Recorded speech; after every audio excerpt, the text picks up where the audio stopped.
এক ভয়াল সকাল।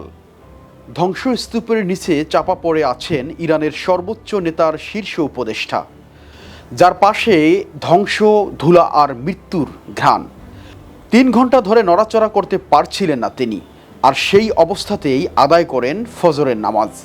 তিনি আলী শামখানি, ইরানের অন্যতম প্রভাবশালী নেতা, যিনি মৃত্যুর খুব কাছ থেকে ফিরে এসেছেন জীবন্ত। গত 13 জুন ইসরায়েলের প্রাণঘাতী হামলার লক্ষ্যবস্তুতে পরিণত হয়েছিল আলী শামখানি।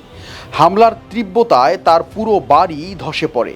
প্রথমে মনে হয়েছিল এটি যেন কোনো ভূমিকম্প, পরে সত্যটা উপলব্ধি করেন তিনি হামলার শিকার। 3 ঘন্টা ধ্বংসস্তূপের নিচে চাপা পড়ে থাকার পরেও আশ্চর্যজনকভাবে তখনও প্রাণে বেঁচে ছিলেন।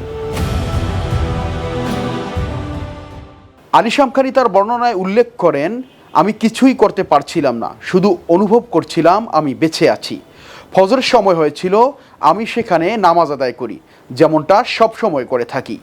আলী শামখানির দাবি, শুধুমাত্র সৃষ্টিকর্তার ইচ্ছায় এবং ভাগ্যের জোরেই তিনি বেঁচে ফিরেছেন। একজন নৌ কমান্ডার, প্রতিরক্ষা মন্ত্রী এবং নিরাপত্তা পরিষদের সেক্রেটারি হিসেবে দেশকে যে মানুষটা সারা জীবন সেবা করেছেন, আজ তিনি নিজেই হয়ে উঠেছেন সাহস, বিশ্বাস আর বেঁচে থাকার প্রতীক।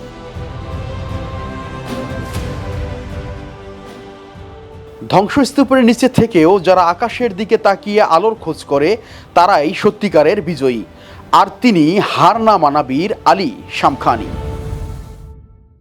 দেশের #1 ট্রেডিং অ্যাপ নিফটি ফার্স্টে পাচ্ছেন ট্রেডিং এর সব সুবিধা, dual এক্সটেন্স access, company analysis, portfolio তৈরি করা সহ আরও অনেক ইউনিক ফিচারের সাথে ট্রেড করতে ডাউনলোড করুন এক্ষুনি।